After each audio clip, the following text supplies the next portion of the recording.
अस्सलामुअलैकुम। SMTV global के साथ मैं हूं आमना अनफाल। सबसे पहले न्यूज़ हेडलाइंस।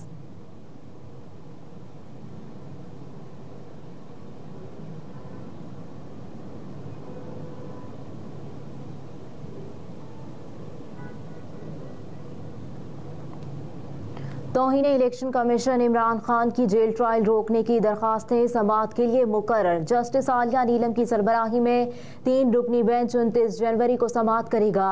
अदालत ने दरखास्त गुजार के वकील को मजीद दस्तावेजात पेश करने की हिदायत कर रखी है। अदालत ने लाहौर हाई कोर्ट के दायरा इख्तियार से मुतालिक भी दलाइल तलब कर रखे हैं। बानी PTI ने जेल ट्रायल रोकने और तौहीन इलेक्शन कमीशन की कार्रवाई रोकने की इस्तदा भी कर रखी है।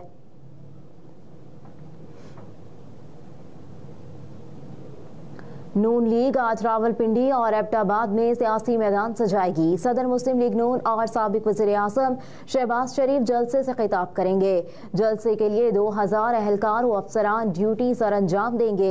स्टेज और अतराफ की सिक्योरिटी के लिए भी खुसूसी इंतजामात तरतीब दिए गए हैं। मरी रोड को तमाम तरफ से कंटेनर्स और रुकावटें लगाकर बंद कर दिया गया। रास्ते बंद होने से शहरियों को शदीद मुश्किलात का सामना है। कमेटी चौक, फवारा चौक, ताज कंपनी चौक, मरी चौक और मुख्तलिफ मकामात से भी रास्ते बंद होने से ट्रैफिक रवानी मुतासिर। दूसरी जानिब मुस्लिम लीग नून आज एबटाबाद में भी सियासी मैदान लगाएगी।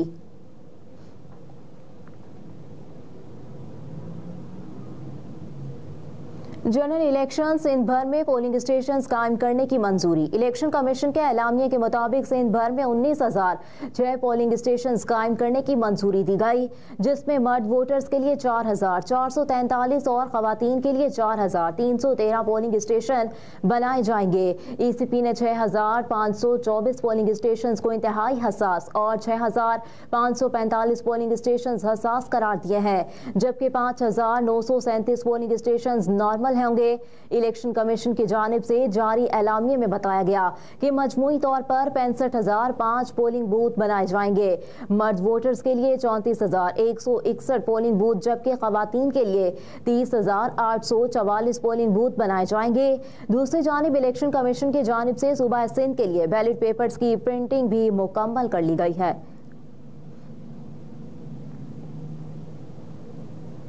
दानियाल अजीज का पोस्टल बैलेट के जरिए इंतखाबात में धांधली का इल्जाम। दानियाल अजीज ने कहा कि मेरे हल्का NA-75 में सरकारी मुलाजमीन से जबरदस्ती शनाख्ती कार्ड लिए गए। कानूनन सिर्फ इलेक्शन डे पर ड्यूटी करने वालों से शनाख्ती कार्ड मांगा जा सकता है। दीगर सरकारी मुलाजमीन को पोस्टल बैलेट के जरिए वोट डालने का हुक्म नहीं दिया जा सकता। कहा कि नाजायज इख्तियार इस्तेमाल करके पोस्टल बैलेट के जरिए धांधली की तैयारी की जा रही है।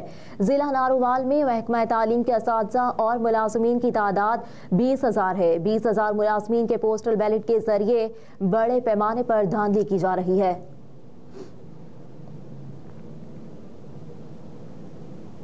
इलेक्शन कमीशन की 8 फरवरी को लोड शेडिंग न करने की हिदायत। ज़राए इलेक्शन कमीशन के मुताबिक इलेक्शन कमीशन की तरफ से वजारत तवानाई को तहरीरी तौर पर आगाह कर दिया गया। ज़राए के मुताबिक इलेक्शन कमीशन की जानिब से कहा गया है कि वजारत तवानाई मुल्क भर में एलानिया गैर एलानिया लोड शेडिंग से गुरेजा रहे। दूसरी जानिब मुल्क भर में एलानिया गैर एलानिया लोड शेडिंग का सिलसिला जारी है, जिसके बायस पोलिंग का अमल मुकम्मल होने के बाद वोटों की गिनती का अमल भी मुतासिर हो सकता है।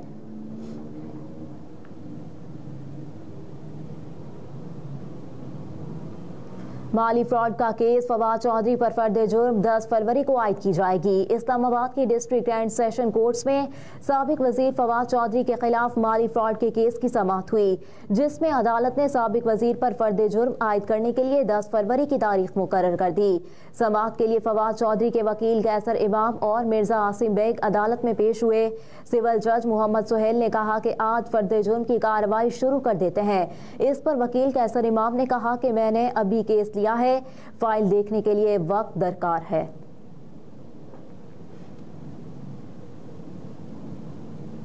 जज मोहम्मद बशीर की रिटायरमेंट तक रुख्सत की दरखास्त मुस्तरद। ज़राए के मुताबिक एहतसाब अदालत इस्लामाबाद के जज मोहम्मद बशीर के रुख्सत पर जाने के मामले में वजारत कानून और इंसाफ की जानिब से उनकी दरखास्त मंजूर नहीं की गई, जिसके बाद जज मोहम्मद बशीर ने रिटायरमेंट तक छुट्टी के लिए दी गई अपनी दरखास्त वापस ले ली।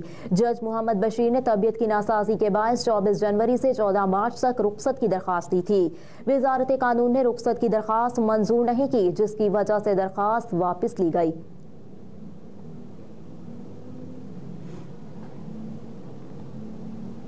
बिलावल भुट्टो जरदारी का नवाज शरीफ को 8 फरवरी से काबिल मनाजरे का चैलेंज। चेयरमैन पीपल्स पार्टी बिलावल भुट्टो जरदारी ने कहा कि मैं मुस्लिम लीग नून के वजारत उस्मा के उम्मीदवार नवाज शरीफ को मुबाहसे की दावत देता हूँ। नवाज शरीफ 8 फरवरी से पहले किसी भी वक्त कहीं भी मुझसे मुबाहसा कर लें। आलमी सतह पर सदारती और वजारत उस्मा के उम्मीदवार टेलीविजन पर होने वाले मुबाहसों में हिस्सा लेते हैं।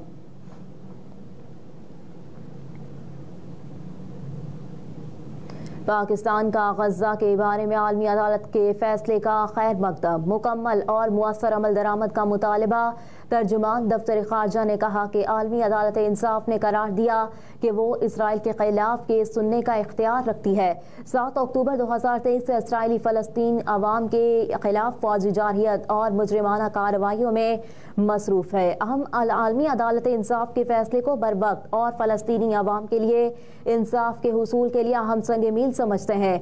दफ्तर खारजा के तर्जुमान ने कहा कि आलमी अदालत इंसाफ के फैसले को इसराइल के बैनुल अक़वामी एहतसाब के लिए भी एक अहम संग मील समझते हैं। पाकिस्तान आलमी अदालत इंसाफ के फैसले पर मुकम्मल और मुअस्सर अमल दरामद का मुतालबा करता है।